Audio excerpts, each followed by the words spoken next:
Hello everyone and welcome. This is Conscious Living Live on Thursday, January 4th, 2018. And my name is Mark Caron. I'm here with Sherry Strong.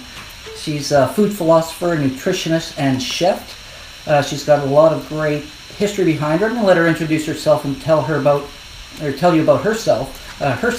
So you can hear it from her, because other than that, for me, it's just, I'm just propping her up. But I'd like her to tell her story, because we're here today to really talk about sugar and the effects that sugar has in our society, right? Mm-hmm. And not just our society, but our health, what it does to,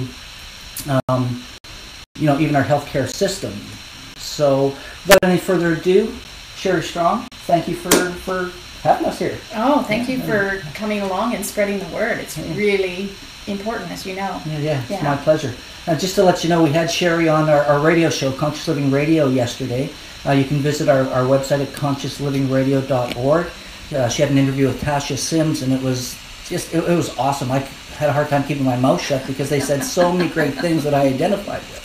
And so Sherry and I had the opportunity to have some time today to do a Facebook Live video and share the same information, maybe a little different, with you all, and talk about our event coming up on Saturday, which is Sweet Freedom, and all about how to really kick sugar and get off sugar naturally. So without any further ado, thanks again, Sherry. Thank you so much for having me, Mark. And for those of you who don't know my background, I was the Victorian Chair of Nutrition Australia. I was the Melbourne President of Slow Food, the curator and co-founder of the World Wellness Project, and I sat on numerous boards to really liaise with the government to help people, develop nutritional policies that would, make a difference. And what I realized from those positions is that change was never going to come from governments, and we're going to talk a little bit about that. For sure. And that change really will only happen when we as consumers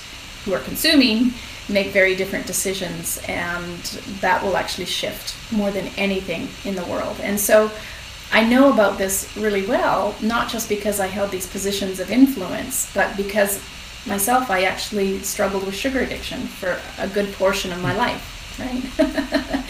And so even though I was twice my size at one time in my life, and I'd managed to lose that weight, and then held these positions of influence, I had this dirty little secret that I was still addicted to sugar. And it really wasn't until I was faced with taking sugar on, I was challenged by a business mentor who said, I really think you should take on sugar.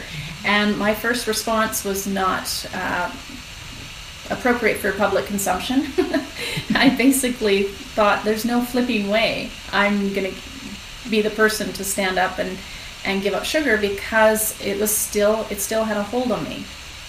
And it wasn't until I almost lost my mother and saw how sugar impacted her health, and was in the hospital and saw how it impacted literally thousands of people. And I just started to do this, and she told two friends, and she told two friends, and so on, and realizing that it literally had this incredibly massive impact, not just on human health, but on the planet's health. Like, if we actually realize the ripple effect of our sugar addiction on the planet, and how it literally impacts every species on the planet, and it's robbing us of quality of life day to day, So I then decided it was time to take it on, and it felt like a decision, it just felt kind of automatic. And that's when Sweet Freedom came to me, and I knew we had to create something that helped end sugar addiction for people and really break the hold that sugar has on us, so we can really step into living the lives that nature and intended for us, that we were meant to come here to do, right? Yeah.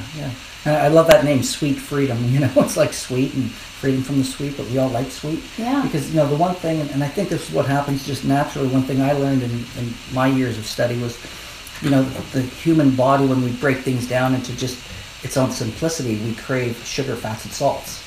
And when you take a look at all the fast foods out there, whether it be McDonald's or any drive-through or anything, when they do their supersized meals, you're getting your dose of sugar, salt, and fats, and the burgers, the fries, the soda.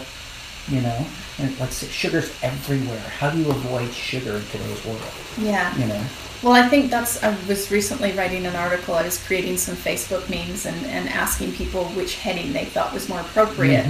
Because I'm writing an article, there's 11 different reasons why cocaine is easier to give up than sugar. Or sugar is harder to give up than cocaine. And don't think for a second I'm suggesting you switch if you're addicted to sugar, that, oh, well, I'll take on cocaine or heroin. Not suggesting that. The reason I chose that is to show that this is not some kind of innocuous, innocent substance. It actually is made like a drug, and it impacts the body like a drug, and it needs to be called a drug. So yeah, and you know, it really aren't all drugs from nature anyways. That's what they are. It's just basically, food's a drug. Exactly. It's just something that alters our physiology. Absolutely. But the thing with sugar, different to whole foods, is that it's most of the sugars that we're having today, you couldn't find in nature. I mean, even our fruit now is bumped up with sugars. It's grown specifically to increase the sugars in it. There's many fruits that if you had them when they were wild or before they were hybridized or modified, they weren't as sweet as what we're expecting now. And now we've got this sweetened, hyper-sweetened palate. We're expecting things to be super, super sweet. Yeah. And like you talked about that a bit yesterday too, when you were speaking with Tasha, and it's about nature. You can't get that kind of sugar from nature. Even a glass of orange juice, people say, it's a glass of orange juice, it's healthy and it's good for me. But how many oranges went into that glass of orange juice? And if you were to eat those oranges, yes, it's a very different effect on your body than if you were to drink those oranges. That's right. And if you're eating them, you're eating the fiber. I often use orange juice as an example with the consumption concept, because I say, how much orange juice would you drink if you had to slice them open and juice every single one of them?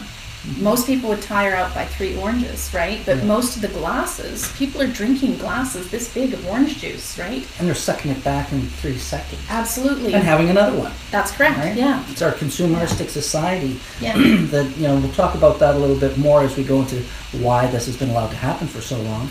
But back to, you know, sugar is this drug compared to cocaine and heroin. You made a statement yesterday that the cost of sugar on our society is more than sugar, the cost of heroin and cocaine combined. Yes. That's quite a statement. It is. And someone actually challenged me on Facebook when I made that statement, because they're saying if you look at the processing to make cocaine and heroin, it has a much more dramatic impact on the environment.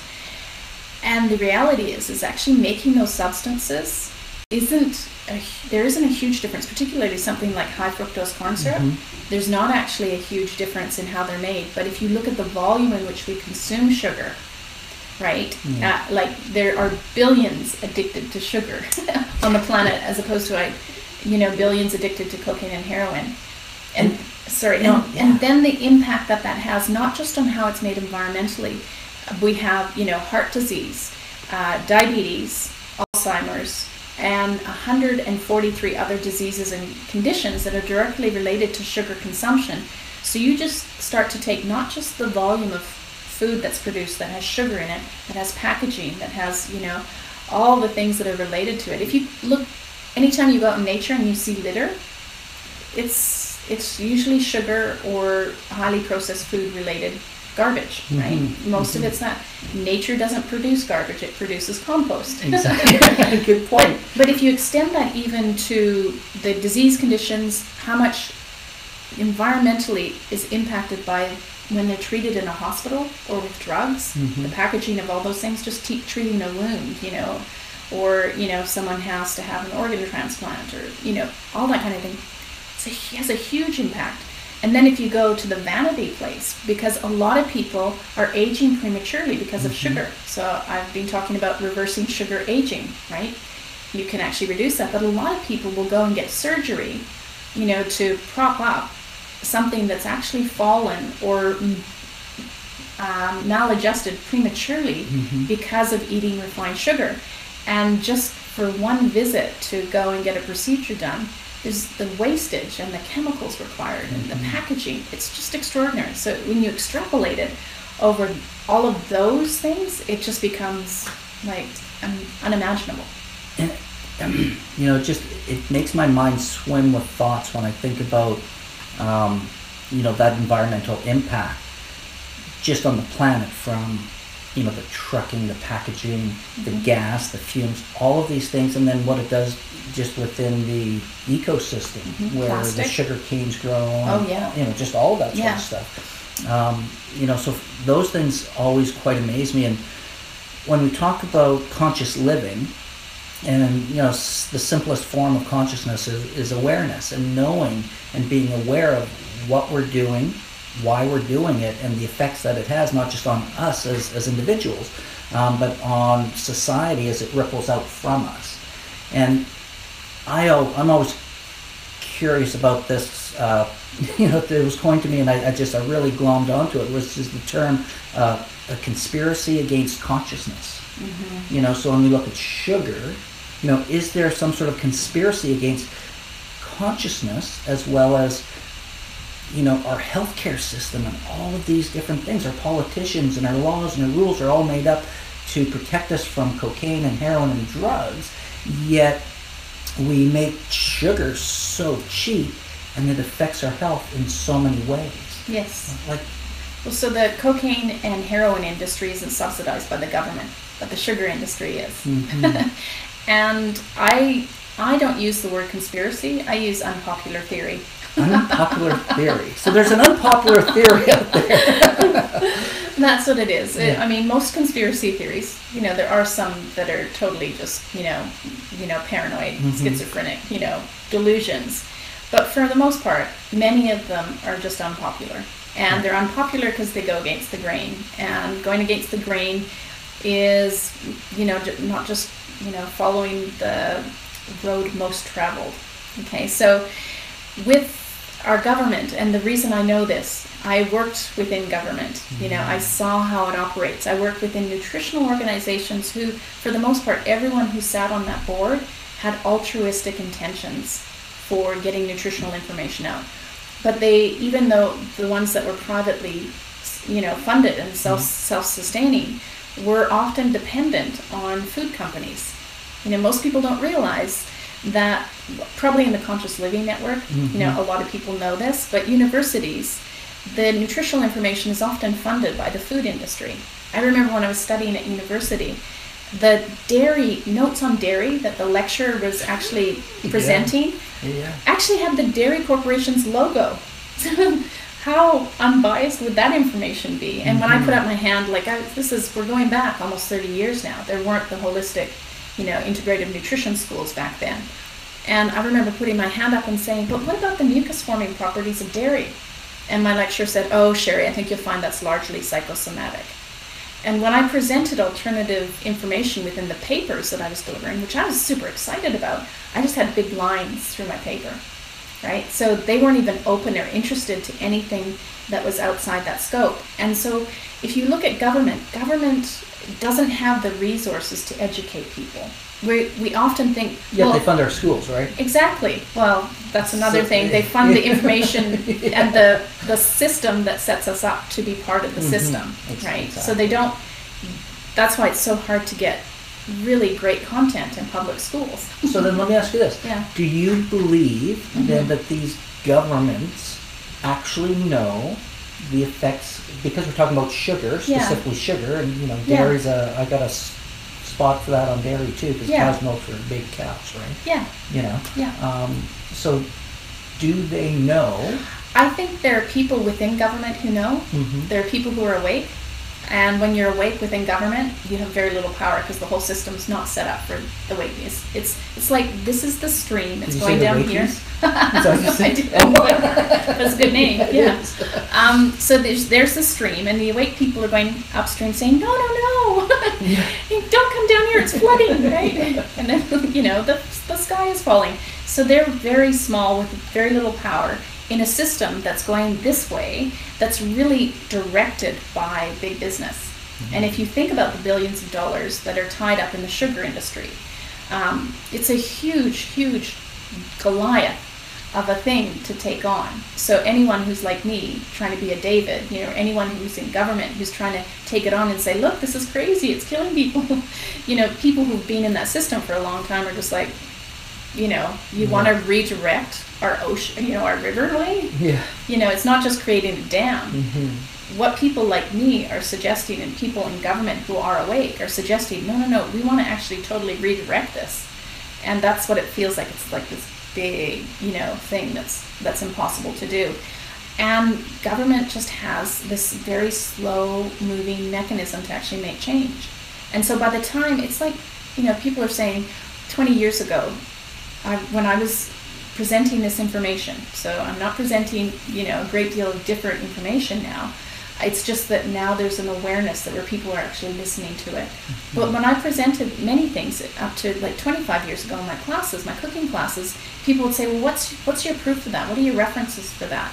And there wasn't the science behind it because, you know, one, the sugar industry suppressed a lot of the science that they even funded. But when they found out that it had a great, you know, significant links to heart disease, they suppressed all of that. So even if there isn't funding or to fund the science to prove it, as a grassroots kind of consumer, we have to use our intuition, our instinct, and our intelligence, not one just over the other, but we're a spiritual being having a physical experience. Yes. But we have a physical body for a reason. You know, it's the grounding. The gut grounds us to the earth, right? The intuition connects the two, and the intelligence helps us decipher the information, and wisdom is the experience that kind of then helps us apply it, right? Love it. Yes. So we have to act as a whole being, and those people who are conscious are really aware, you know, that how sugar impacts their body.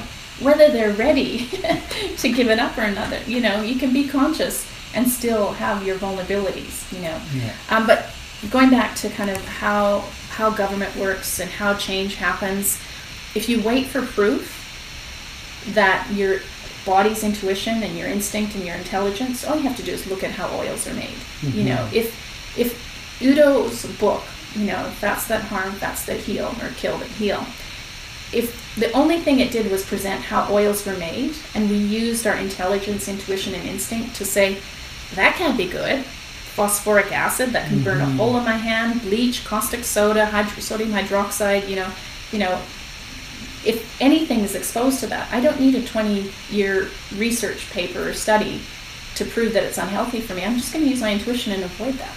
Yeah. Because what happens is, and food industry knows this, if they can get you addicted and habituated, so it's not just the physiological addiction, it's the neural pathways that you've created, that when I feel this, I go and have this.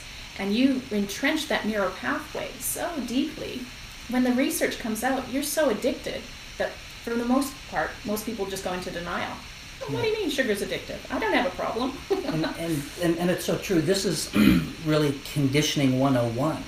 I know you told your story, being born as a sugar addict. Yeah. Because, you know, we didn't know any different when I grew up. My parents didn't know any different either, because that's what was out there. Yes. And there was a big shift in food. You know, we're not going to talk about our age because, you know, we're 29 eternally, I'm sure, both of us. But, you know, there's a big shift from, you know, just the 20th century, the 1900s, and what started happening with food over the past 100 to 150 years, where now, you know, we have gotten so far away from nature that we're really looking at more, you know, when you look at food in these supermarket shelves, they're like food-like products versus actually real food. Yes. And you had talked about it yesterday, and I've been a believer of this for a long time as well, that, you know, our best pharmacy, the best thing we could do is look at nature, because nature has all the answers. Absolutely. And, you know, where in nature do we get to go buy a pound or a sack of sugar that's refined and like that? Yeah. Right? Yeah. So let me ask you this. Is there an amount of sugar that is okay? Is this something that we would say everything in moderation is cool? Or like, what is it, just no more sugar? Yeah. Because you talked about grains, and, you know, there's foods that we can eat that you don't think are sugar, but we process them into sugar. So there's a whole science, there within our biochemistry and our biology, right? Yeah, for me, the big thing is when you understand nature, you don't have to worry about all the science. And don't get me wrong, I love science. I love good science. And my enemy is bad science. And unfortunately, in the nutrition world, there's a lot of bad science out there. In fact, I'd say there's more bad science than good science. Subsidized by food companies, I'm willing to bet. Exactly. Just an hallucination I'm having. Yeah, or they suppress the truth, as we know what the sugar industry has done for decades, and they elevate things that have a correlation, and people make the leap. There's a huge amount of science that's used for correlation equals causation, and it's not actually true. So if you can actually get around that knowing by understanding nature, how we are meant to impact and interact with nature as the human mammal species. You know, what is meant for a bird is not necessarily meant for a human. What's meant for a gorilla, even if we share similar things, we're not necessarily meant to be eating all the same things. Which caveat on the gorilla: strong mammal. Yeah. Doesn't eat meat. Yes, maybe but they some also grubs and things. They eat, the lice of other and eating animals in that sense is kind of what I mean. That's correct, right? But they'll eat insects, and for us, there's repellents to that. So just as there's a repellent thing of when we chew a grain and eat the husk, it's loathsome to the human body. It's like if you've ever eaten porridge and you're like you get a husk in there. It's like the equivalent of eating dirt, right? The equivalent of eating an insect. So there's lots of ways that our physiology, it's not just conditioning, it actually is, in our DNA of how we're meant to be eating it. And the further we get away from that, as a human species, just because there are nutrients in a food doesn't mean we're meant to be eating it. We have dominion over the animals, we have dominion over the plants, and we just kind of have this really greedy, bossy, bullying nature that, well, I've got dominion over you. Maybe I should eat you, or there's a plant, that has nutrients in it, maybe I'll eat that plant too. But there is actually a species-specific way we're meant to be eating, just like we're meant to have mother's milk, and we're meant to stop that as a weaning stage so mom can have another child and perpetuate the species, right? Yeah.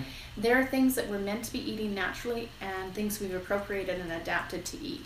And in many cases, because we haven't understood that relationship with it, there's a maladaptation, because now we're having something that was never really even intended for humans, and we're having it in amounts that was never intended for the human species, and now we're hybridizing and adapting it because it has opiates in it and it's addictive, and we're having it in volumes that not only would we never consume in nature, we couldn't actually consume in the volumes we're consuming it in nature. So if we start to really respect nature, obey nature, understand it as a species, I love the, and I know a lot of conscious living people who are watching this are plant-based, or definitely, plant-biased. I would call plant biased. Absolutely. Yeah. Me too. So I think about that cartoon from The Far Side. I think there's a Gary Larson cartoon for every situation in life. And there's the parents who are standing at the door coming into the house, and there's a full-on witch, with the hat, and the broomstick and the, the typical depiction of a witch. And the caption is, "You're telling us, you mean we hired you to take care of our children, and instead you cooked and ate both of them?" Right? And so I think that applies to humanity, in that we've been given dominion over the animals to take care of them. And there was a recent book that Mark Hyman was promoting, and the guy was talking about, loving the earth, eating dirt, and really respecting farming. And he was talking about how important it was to have animals in the permaculture system, that it was essential. Absolutely, it was essential. Their dung was essential. It was mixed up, the treading, all of those things. It doesn't mean we have to kill, cook, and eat them for it to actually work in a permaculture system. So it's just that kind of flipping. And for most of humanity, we have eaten animal species, but completely different to how we eat it now. Definitely, we never had the frequency of it. So a lot of people think, paleo is so strong. The thing about paleo that's relevant is anytime someone goes paleo, for the most part, they're just eliminating highly processed foods. The problem is now they've got this mindset that they're going to start to eat meat, which is highly addictive, in amounts they would never consume in nature. So the average hunter-gatherer had 11 to 15 plant species to every animal species it had. Wow. Okay, so most people don't realize that. Yeah. The other thing is that they had species in a hierarchy of availability in nature. And there is this hierarchy of availability in nature, and they were eating a species that was totally clean. They were killing it themselves. For most of our Aboriginal cultures, they gave respect for a loss of life. Yeah. There was a sacred kind of interdependent relationship that they had with that species that they were going to consume, and they consumed all of it. So I had a client who flew me out to Alberta when I was doing lifestyle makeovers to help the family get healthy. One of the elder people in the family had some health conditions we were working with specifically, but the son, who was 16, they were cattle farmers. And so he, wealthy cattle farmers, and he had access to beef every day of his life. So he was sometimes having fillet steak or filet mignon 3 times a day. So in nature, there's no such thing that ever happens. That would never happen. If you're in a tribe, the tribe doesn't all get fillet steak 3 times a day or even once a day, 7 days a week. There was 1 fillet per animal, and that animal was broken down and everything was used from it. So if you look at the Aboriginal culture here in Canada and in North America, they even use the dung of the animal. There's huge respect given to that species. So if you look at the hierarchy in which we're meant to eat, and I ask people, if you had to kill a species, what would you find easier to kill, a fish or a chicken? Well, that'd be a fish, because I've never killed a chicken, but I've fished when I was younger, so, and I figured Christ ate fish, Yeah, so I think most people, and my theory is the less like us a species is, the easier we find it to kill it.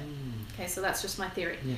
So, and when I ask people, literally 99 of 100 people will say fish over chicken. Okay, same choice, and you have to, say it was the only food available, and you had to kill a chicken or a lamb. What would you find easier to kill?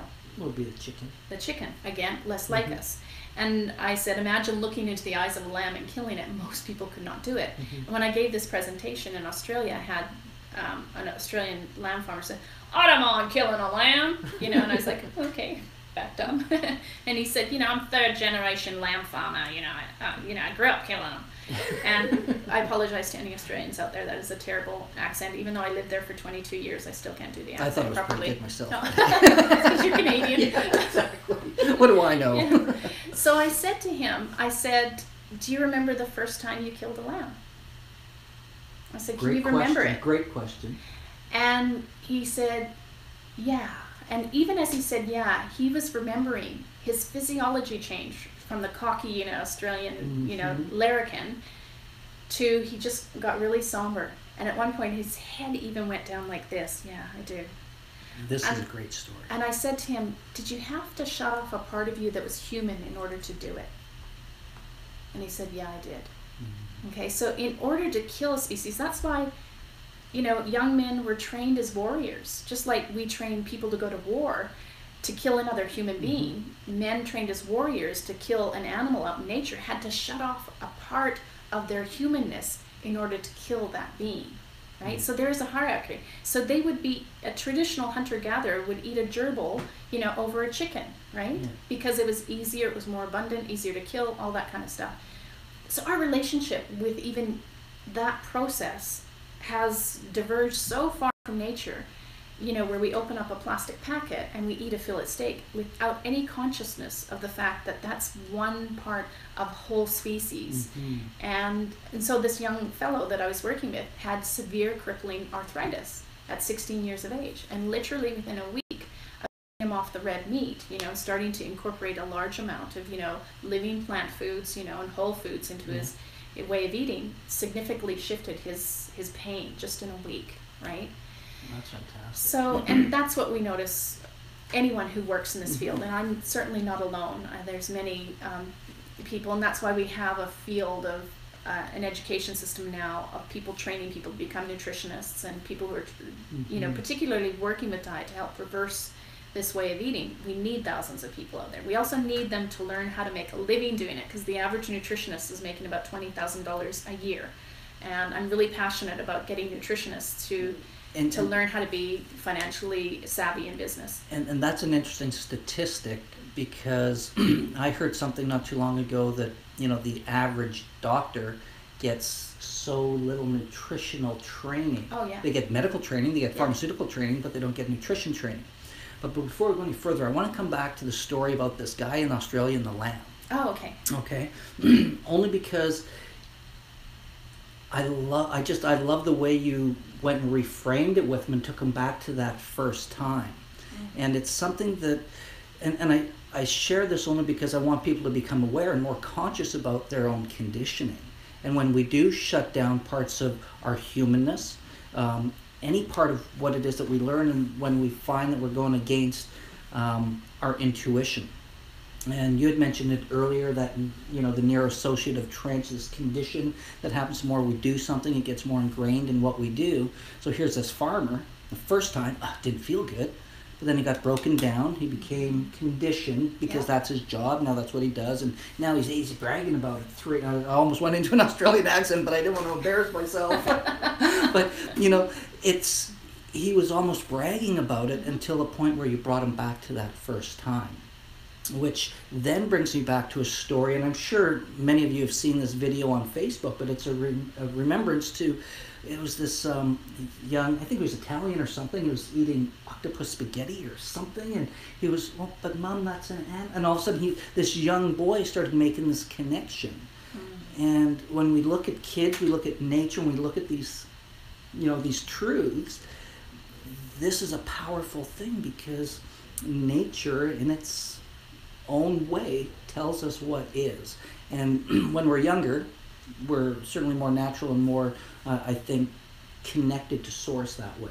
And I think we get conditioned over time as we get more and more ingrained into the way our culture and our societies, excuse me, are, you know, treating us and making us think. And then the more and more we do something, the more and more it becomes ingrained, the more and more it becomes part of that physical neurological pattern that becomes unconscious, and then we're not aware of what's really happening.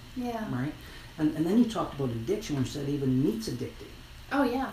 So addictive. If we take a look at, you know, just the addiction cycle from, you know, we're starting with sugar because that's kind of what you're passionate about and what you're really working on, especially with your Sweet Freedom program, which is coming up this Saturday too, just a little plug, gang. But it's something that I think is really important because even dairy has the same physiological, addictive, biochemical reactions in our body. Absolutely. Right? As these drugs. Well, and here's the thing, like when you look at it, milk is made with opiates, and it's an evolutionary tool to ensure the survival of the species. Made with opiates. It has, well, not me, because I've never conceived, unfortunately, but if I was to produce a child, my milk actually has opiates in it. So it's nature's like all about perpetuating the species. So what it does is it says, we're not just going to make the baby hungry so it wants more milk. We're going to make sure it's addicted to mother's milk, which is exactly why nature has us stopping producing the enzyme that enables us to break down milk when we're 2 years old, around 2 years old, is because it's nature's way of saying, okay, we're going to break the addiction cycle here now. By your body no longer produces the milk, so it now makes you uncomfortable, right? But what happens as an addictive species that we are, in nature, that's really cool. And sometimes we have such a strong emotional addiction to mother's milk, so it's not just the physiological addiction, that we'll continue drinking beyond that weaning stage. You know, but what we understand and appreciate for most part in our species is like, gee, that's unnatural. And that's why we kind of wince at it. And, you know, certain mothers who have that, you know, relationship with their child, where they're nursing beyond weaning, will be defensive of it. But for most of us, it's like when we see someone who's morbidly obese. And it's politically incorrect to say, there's something not quite right with that. Well, it's because there isn't. It's because, and someone who's been morbidly obese, I can say this, I never could have got morbidly obese in nature. Never. Yeah. You know, you just can't do it. And so what it's also, I was very aware when I was morbidly obese and I was communicating to the world, I'm eating way more than I could ever get in nature. I'm probably eating enough to maintain a few other species on the planet, right? I'm appropriating that. And so there's a lot of political correctness that's coming up because we don't want to make people feel bad. We don't want to make them feel bad as addicts, whether that's because they're obese, but I can promise you there are plenty of people who are thin who don't present to the world as addicts. In fact, they can present as athletes, billionaires, who have personal trainers, celebrities, okay, people on magazines, in fact, health magazines, and still be addicts. Okay, still have an unnatural relationship with food that's creating an imbalance in their body and the planet. So totally got lost as to where we're going. But we're talking about just the addictive properties of, because sugar's our topic. Yeah. Food in general, because when you said meat's addictive, yes, it is. It just got me thinking. And I know, and I've seen the studies and saw some research in a great documentary where they talked about the addictiveness of dairy and why that's so addictive, Opiates. and why ice cream's this comfort food as well. Yeah. And wheat. Wheat has opiates in it as well. Wow. Okay, so there are drugs in all kinds of foods. But when we process those foods, the drugs become more toxic and addictive. And I have a little illustration in Return to Food where I show the opium sap on an opium poppy. Not addictive or toxic in nature. In fact, they will dry it and create a little powder of it and sprinkle it into teas.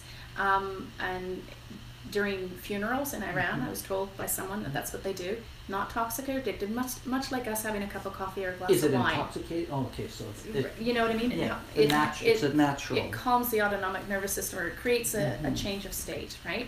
But once we start to process it and removing the macro and micronutrients, this is the common thing between sugar and white flour and white salts and oils and all those processed foods that I refer to as the lethal recipe. It's a process of removing the intelligence. Conscious people get this, that the intelligence from the food is being removed. The nourishment from that actual plant has been removed. So it impacts the body very differently when it's a pure white substance. Like salt is sodium chloride, has a very different effect than when it has, dozens and dozens of minerals in it. Sugar, flour, so if you take flour, again, the same thing. You can chew on a blade of wheat for a whole afternoon, and it turns into this gummy substance that doesn't break down in the mouth. It takes ages to just one blade of wheat. Like a natural gum. Yeah, and imagine trying to gather each kernel out of there and then making the flour from it. Imagine trying to create all the bread that you eat as a person, for most people who are eating bread, from doing that. Nature has its own inbuilt protective mechanisms against obesity by the fact that it's just too hard to gather it yourself. The only people who became obese or had lifestyle diseases thousands of years ago were nobility and royalty, because they had minions, lots of people who were producing foods, and they were working it all off, right? And they were at the top of the abundant chain. That's right. And so they had dental caries and they had lifestyle diseases. Yeah. So maybe you can share, you talked about it yesterday in terms of the grains and how that kind of came about. You related it to the horses and kind of the introduction of, man coming in and making things easy, Yeah. So wheat, number one, if you actually look at anyone eating it out in nature, as I just said, a blade of wheat would last you a whole afternoon. And then you're having a natural substance, right? And it's really not that highly addictive in its natural state. So we'd look at it and go, right? But what happened as we are an adaptive and evolutionary species, which is one of the great things about us and the not so great things about us. And I'd love to, if we have time, to talk about that. But what we did was we realized this was a great source of energy. So if you had wheat in nature and it was out in a field area, so say we had, a meadow, there wouldn't have been a whole meadow of wheat. There might have been a lot of it, but it would have been interwoven with thousands of other plant species. Yeah. But what we did is we would clear a piece of land and then plant one thing. And then we developed machinery. Not natural, folks. That's not nature. Nature doesn't work that way. No, it doesn't. So I'm just going to bring everything back to nature too, right? Well, that's... So how would nature do it? Yeah, I teach nature's principle. That's one of my primary philosophies. So you bring it back all the time. All you want, right? So if we clear that, now we actually have a lot of energy in a very small space that it would take us ages to actually go in nature and gather. But if you look at how most of our grains are formed with the husk on them, which requires a lot of work for humans to, remove that because the husk is inedible for humans. And you look at the mandible of a horse or a cow, it's really designed for those grains.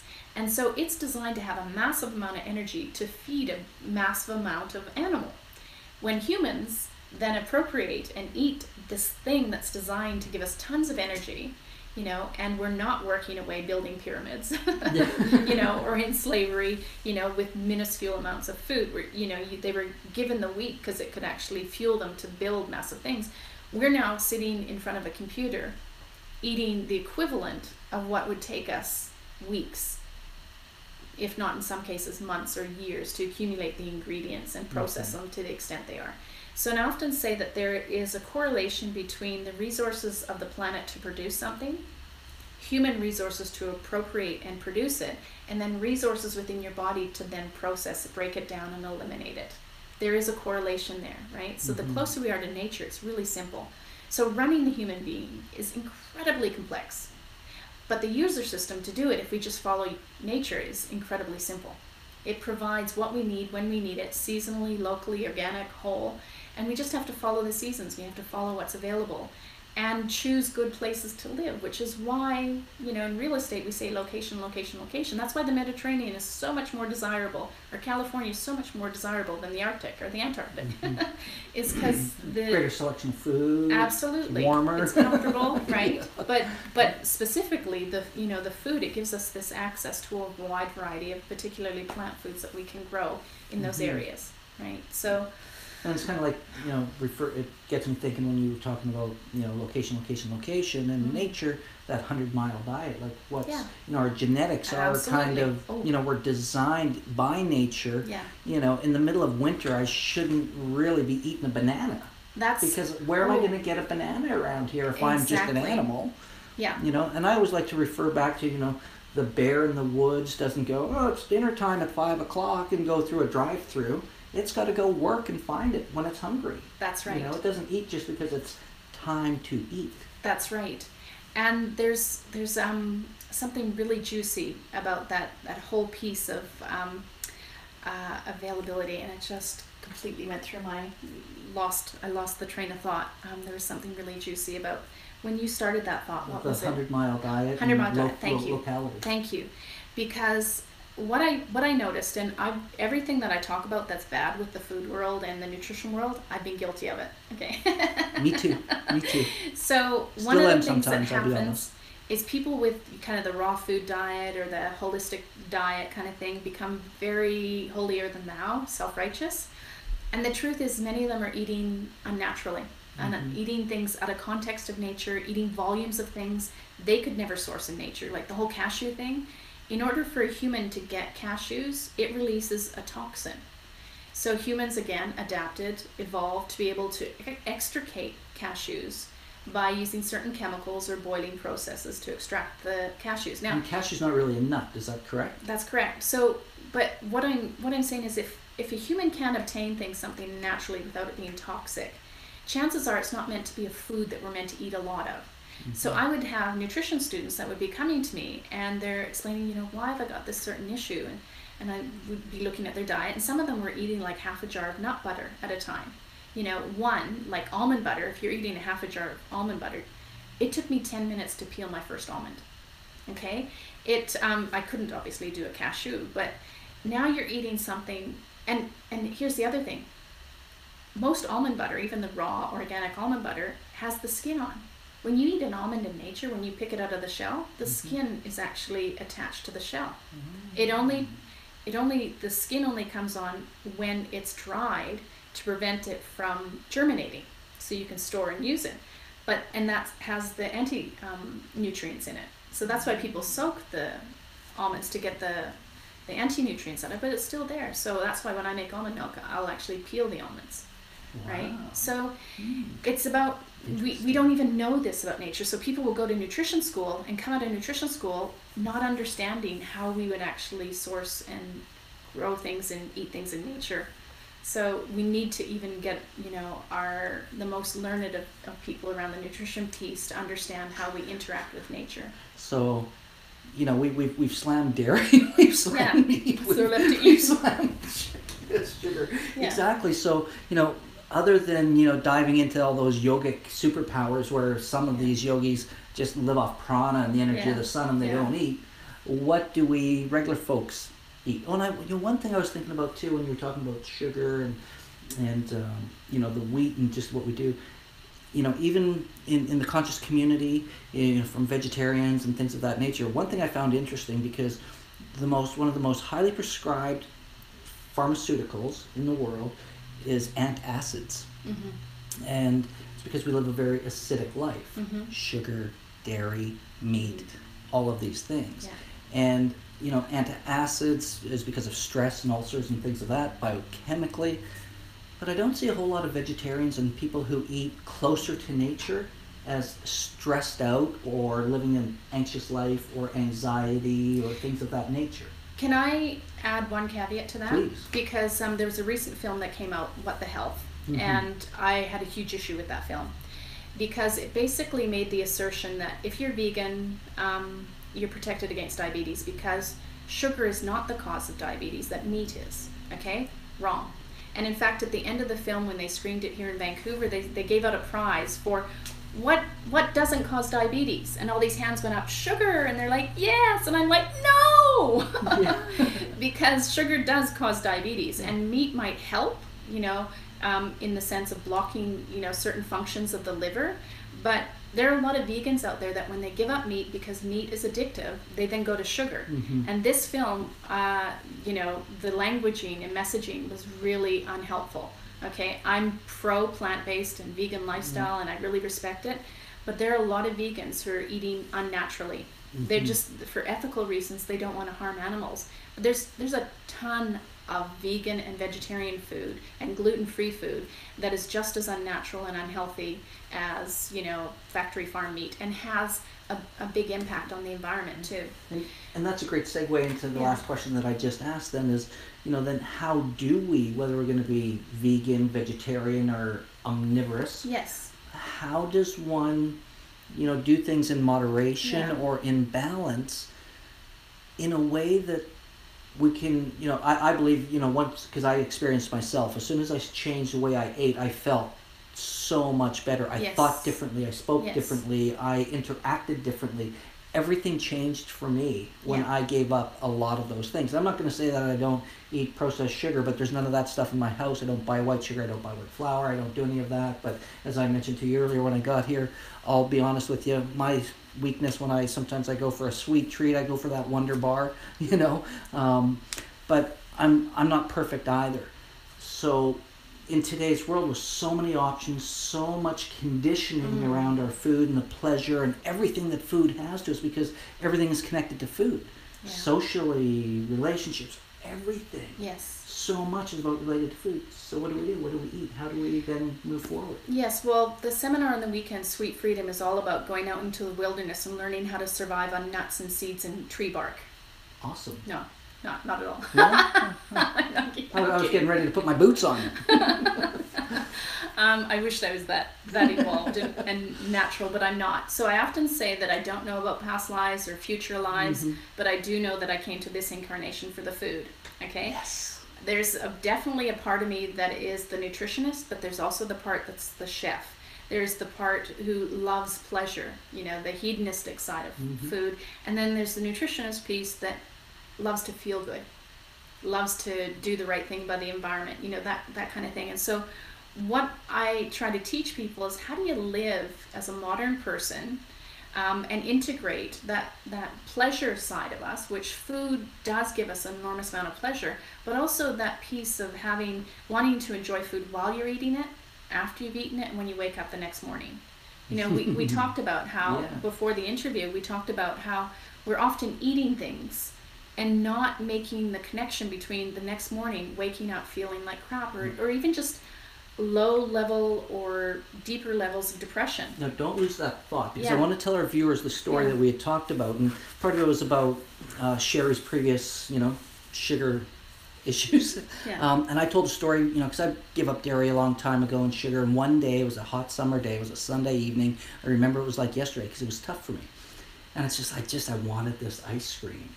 And of course, I chose a decent brand, but not the best brand. I, bought value over necessarily spending a little bit more for quality over quantity, and I went with quantity. And I figured, this will last me for a while because I eat so little of it. Well, I was fooling myself because I probably ate 1.5 liters of ice cream over a few hours in a few sittings because I kept going back. And the next day I was grouchy and not feeling good. My guts were all messed up and I knew that was dairy and I wasn't really putting it all together until all of a sudden it clicked.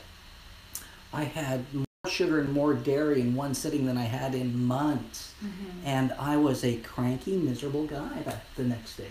Yeah. And not feeling good about, that being cranky, miserable, and just biologically not feeling well. Yeah, and to me, that's the biggest incentive to get off of sugar in particular, is because most of us don't make those decisions about avoiding heart disease and diabetes because it's so far off in the distance. Mm-hmm. It takes a while to create those conditions. No one gets heart disease overnight that I know of. Okay? But we get depressed overnight. And for me, that hedonist in me wants to experience the pleasure of food with the least amount of downside to it. And I've definitely had that, where I've woken up the next day and thinking, there's actually nothing wrong in my life that I should actually be feeling this low. And then I'll go, okay, what did I have the night before? Mm-hmm. And I think, many of us can actually do that. So when we're talking about what it is we are meant to eat, I talk about the replace principle. And so instead of, going to the 1.5 liter, go to the half liter. That's probably $10 or $7 to $10. And then because we've developed ways of eating over decades, and what I have found is there's very few people who dramatically change the way they're eating overnight and stick to it, unless there's chronic pain, the threat of death, or they have an awakening and a level of enlightening that they have a fundamental shift in their way of being. Happens with a lot of vegans, right? Mm-hmm. So gluten, celiacs, pain keeps them off of it. People with cancer keeps them off of it. But here's the first two things. If you haven't had an enlightenment and fundamental dramatic shift overnight, when the pain goes away and the threat of death goes away, and you haven't shifted the underlying behaviors and drivers of what's actually getting you to have the sugar, it's just a matter of time before you just want it, getting back to the place of where you have disease, which is, as we know, many people will stop doing the things to reverse the disease. And once they've got, the clean bill of health, they eventually kind of go back. So if we've taken decades to establish a way of eating, changing it overnight without understanding and changing and shifting the subconscious drivers of why we're actually emotionally triggered to go eat or physiologically triggered to go and eat it, it's just a matter of time before we go back. So that's why I've developed philosophies and strategies that help us start to shift that, change the neuropathways, develop new neuropathways, be in community to actually help one another. Because most people who do this alone, it's just a matter of time before you actually revert back. Well, yeah, it's tough. It's like taking an addict and environment is so huge. Yes. You can clean them up, but if you throw them back in that environment, the odds are over time, you're going to get back into it. Yeah. And this leads me into, on Saturday, you're going to really go into a lot of depth on this with your whole Sweet Freedom program, right? Yes, the Sweet Freedom Live event. Yes. Yeah. And the thing that came up for me just then is that what I've learned from my own experience with sugar addiction, getting off of sugar, and living a Sweet Freedom lifestyle is I am more pleasure driven. So I want to make the process as pleasurable for people. And what we know about addiction now, I say in Return to Food, addiction was my body's way of telling me I wasn't listening to my life or my soul. My body and my life wasn't listening to my soul. Mm-hmm. So there were a lot of things that I used to do that my soul said, my spirit said, don't do that. But for conditioning reasons, I did that, right? Or addiction reasons, I did that. And the biggest piece we know now around addiction is lack of connection. Disconnection is one of the biggest drivers. Mm-hmm. So disconnection from other people, disconnection from our bodies, disconnection from nature, disconnection from our spirit, right? So the event is really designed to get you in a place where you're in community now. And now you have not just yourself, but other people who are wanting to actually make this shift, and not just with a glorified diet or meal plan. Because most meal plans are glorified diets. That's what they look pretty. but they have you trying to prepare 30 different recipes and get all the ingredients for it, and dramatically changing your life. So I've got a process where we incrementally get ready to give up sugar. So we just start off with a 7-day challenge of eating less sugar. So the less you have and the more nourishment you bring in, you start to nourish yourself, not just physically, but mentally, emotionally, and spiritually. When it comes to that point in the program where we say, okay, we're going to do a 30-day challenge of giving up sugar, you're in a much stronger, empowered place, mentally, emotionally, spiritually, and physically. So that's what the day event is, to get us ready. I'm going to get in and do a Master Chef challenge with people. I've got a one-woman show / keynote that really addresses the whole story of addiction. And then we move into the philosophy and strategy to empower you and equip you with the tools and the support to really make this a lifestyle long-term change, as opposed to just 30 days or for a couple months, or until your will conquers that. Yeah, it's got to be a lifestyle, something that, I find anytime anybody thinks that they're going to, deprive themselves of something, it doesn't work, because the meaning behind it is very different. And you said it yourself that, you made 2 references, one to pain, one to pleasure. And I think we both come from the same school of coaching over time. And, one of the things that drives us at our very core is the need to avoid pain and to gain pleasure. Why food is so pleasurable, and so we move towards that, and it can really become addictive in that sense. And this is why that happens, and why the short-term change, when you have pain, whether it be heart disease or obesity or things of that nature, can shift us short-term. Yeah. But it's because it's only driven by the pain, not the long-term pleasure, that one's really going to benefit if they actually adopt this as a lifestyle. And then as opposed to diet, the first 3 letters of that word, right? So, that's great. Now, let's see. So Saturday, January 6th, from 9 to 5, I think it is, 9 to 4. Right? 9 to 4. Yeah. Sherry's going to be doing her Sweet Freedom Live, how to give up sugar naturally. Or get sugar-free naturally. Get sugar-free naturally. Yeah. So that's going to be a full-day event. Now, through Conscious Living Network and through the Conscious Living Radio program, Sherry has offered to give a $60 discount for anybody who signs up through our webcast here, and you just have to use the promo code Conscious Living. If you go to consciousliving.org, there's an event listed there on our website, as well as the radio show we did yesterday.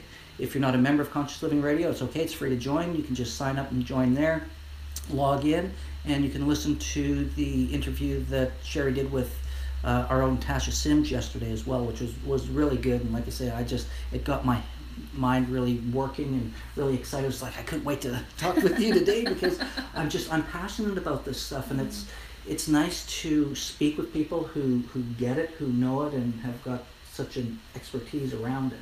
I'm not going to say I'm an expert, but I've certainly read enough and practiced a lot, and going to nature changed my life. Now, maybe not everybody can make it this Saturday. Yes. You have an online program as well? Well, we have an online program in conjunction with the live event. Okay. Excuse me, a little tickle in my throat. But we're live streaming the event. So if anyone wants to attend and they can't travel to do it, obviously we'd love you there with us. But if you can't, you can do this online. And we'll be running these events around North America and Australia in the future. So if you purchase today, excuse me, before the event, the exciting thing is because this is our first, what we're actually gifting people is the 8-week online program. Oh, nice. So you're now getting a $147 online program with the live event. So it incentivizes people to actually come to this event or attend this event. So there's several things about that. Not only are you getting the program, which we're not going to be doing in the future this way, you can join us through the live stream, you can come live, and if you can't make either of those, we'll send you the recording of it. And as we start to move across cities, if it comes to your city and you've purchased this event, on this date, we want to reward early adopters for the Sweet Freedom Live and program by saying, come and join us as our guest at a live event. That's great. I love the way you make it accessible for everybody, because I think one of the biggest things is this information needs to be more readily available, and it needs to be talked about more without, you being the white witch in the room Yes. going, oh, sugar, and then everybody thinking, you know what I mean? Yeah. Who does this person think they are? Yes. Ah! Yes. Because it's happened to me too, just, when I kind of shifted to, being vegetarian. So, yeah, I get it, and I know the power of health and the power of nature to our health, and the fact that, sugar in itself is not natural and it's white powdery substance. If you want sugar, go chew on a sugar cane or something, or, find some natural sources of sweetness, honey, maple syrup, things of that nature. But look to nature, and it changed my life. It was probably just about 10 and a half years ago when I made that distinction, and it made me much more aware in terms of the conscious decisions and choices I made for my food and what I did. And, I lost 35 pounds in just a couple of months when I made that decision, and I've kept most of it off most of the time. And I'm not going to say I'm perfect, but I'm certainly inspired 2018 to, again, make some more shifts myself. And, maybe one day we can do another conversation like this, because I feel we could just keep talking for hours about all the different things that's really important to us all for our health and our well-being. So is there anything else you want to share with everybody while we're here? I think probably the piece that I like to leave the note on, we have lots of information going into our head. One of the things that I know that shifts people is emotion. And I often talk about that French proverb that says, where love sets the table, food tastes its best. Talk about the biggest nutrient deficiency in the world is a love deficiency. And as a species, we're meant to eat together. So the social context in which we eat is more or if not in some cases, more powerful than what we're eating. And so the whole piece that whether you decide to come on board Sweet Freedom Live, whether you decide to come on our program, or even get on our list to have Sweet Freedom Sunday videos delivered to you in your inbox every week. What I want you to take away out of all of these things, our nature, and getting back to nature, is that we're a deeply loving species. And when we connect, rather than disconnect, with actually being present with people, and we have food that nourishes, energizes, and protects our body, and we make it taste good, we elevate the human experience around eating to be something that benefits every species on the planet. Wow, that's so true. Yeah, I love love. I love food. I totally get it. And if we could all just be connected, think back to John Lennon and the Beatles, and, all you need is love. And Yes. when I had my first awakening experience, when I kind of fell back into my body, that's what came out of my mouth was, oh, Lennon McCartney had it right. All you need is love. That's right. And when I'm in love, what the interesting thing is I eat less. Yes, None that's of right. that emotional eating, I'm just, all of those things change. And Yes. all of a sudden I'm not looking to fill that void of connection, Yes. which we understand, and Sherry's shared with us, the connection of that, the connection of connection to addiction and all of those other things. So that's really fantastic. Thank you so much for having me actually in your beautiful home. Thank you. And having the chance to meet you and really talk about something I'm very passionate about as well. And I hope all of our listeners get some value out of what we've talked about today. Again, Sweet Freedom Live is coming this Saturday here in Vancouver. All the information is on our website, consciousliving.radio.org. You can take a look for more information there, as well as it's sweetfreedom.ca Yes. is your website as well, where you can take a look at Sherry's work and everything she has available and what's going to happen with her schedule moving forward. And again, I thank you very much for watching, tuning in, and listening. Any comments, any shares, anything you'd like to do to get the message out there, we'd really appreciate that. And a big, big thank you to you, Sherry. My absolute Thanks for joining pleasure. us. Thank you. Awesome. Great. We'll see you again, guys. Take care.